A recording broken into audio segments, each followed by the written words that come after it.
Hello hello to everyone. मेरा नाम सिमरन सोंधी है और आज मैं आपको बताने जा रही हूँ सेल्स फोर्स मैनेजमेंट के बारे में, के रिन्यूमरेशन के बारे में। रिन्यूमरेशन ऑब्वियसली अगर कोई भी इंसान काम कर रहा है तो उसको उसके बदले में उसकी सैलरी या जो भी पेमेंट चाहिए ही होती है। और हर इंसान की बेसिक टेंडेंसी है कि उसे हर समय ज़्यादा से ज़्यादा ही चाहिए होती है। तो कोई भी बिजनेस या सर्विस के लिए रिन्यूमरेशन एक परमानेंट चैलेंज की तरह कह सकते हैं, उसी की तरह है।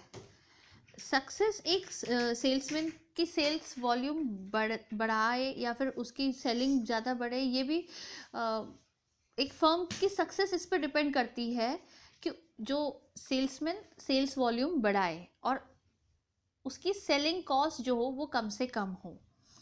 अब हमें ये जानना चाहिए कि हमें अपने जो सेल्समैन हैं उन्हें अच्छे से क्यों पे करना चाहिए, रीज़न होने चाहिए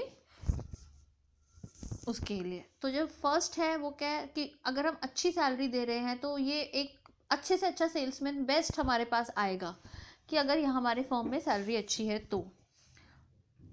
और to keep sales force contented, मतलब अपने जो भी आपके सेल्समैन हैं वो आपके सेटिस्फाइड रहे। लॉयल्टी, अगर आप अच्छे से पेमेंट कर रहे हैं और मार्केट में जो भी मार्केट प्राइस है उसके अकॉर्डिंग ही कर रहे हैं तो आपकी लॉयल्टी भी बनी रहती है अपने सेल्समैन की आपकी तरफ।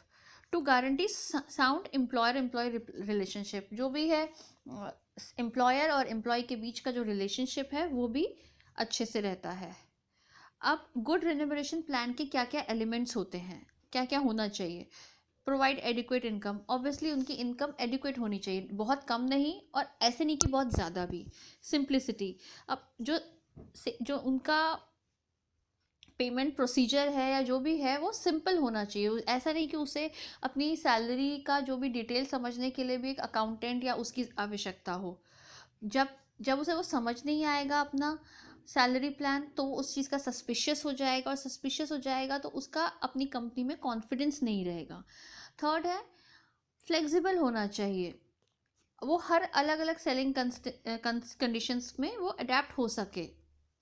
जैसे अगर कंपनी ने कोई नया प्रोडक्ट लॉन्च किया है तो उसमें उसकी कमीशन स्कीम्स होनी चाहिए नए प्रोडक्ट के लिए, ठीक है। और अगर रेगुलर प्रोडक्ट है तो उस पर सैलरी सिस्टम बेसिक रहना चाहिए। नेक्स्ट है इंसेंटिव ओरिएंटेड, आपका जो सैलरी प्लान हो वो सेल्समैनशिप में तो स्पेशली इंसेंटिव ओरिएंटेड, यानी कि अगर आपने इतनी पर्टिकुलर सेल्स करी तो आपका इतना उसका एक्स्ट्रा होगा या जो भी कुछ ऐसा होना चाहिए। उससे क्या उसको हमेशा वो एक्साइटेड रहेगा कि और ज़्यादा काम करें। नेक्स्ट है low administration cost, that is same simplicity होगी तो एडमिनिस्ट्रेशन प्लान का लॉ कॉस्ट कम होगी तो ऑब्वियसली उसको अकाउंटेंट की, क्लर्क की या कंप्यूटिंग सेल्समैन की ज़रूरत नहीं होगी।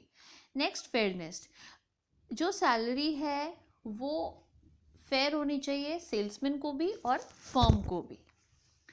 प्रॉम्प्ट इन पेमेंट, जो भी आपका बेसिक डे है या जो भी डेट डिसाइडेड है तब तक सेल्समैन की या कोई भी आपके एम्प्लॉयज़ की पेमेंट हो जानी चाहिए। नेक्स्ट प्रमोशन, प्रमोशन का प्रोविज़न हमेशा रहना चाहिए तो जो भी, ताकि आप अपने एम्प्लॉयज़ को रिवॉर्ड कर सकें, ठीक है। Thank you for listening, I hope आपको समझ आया हो।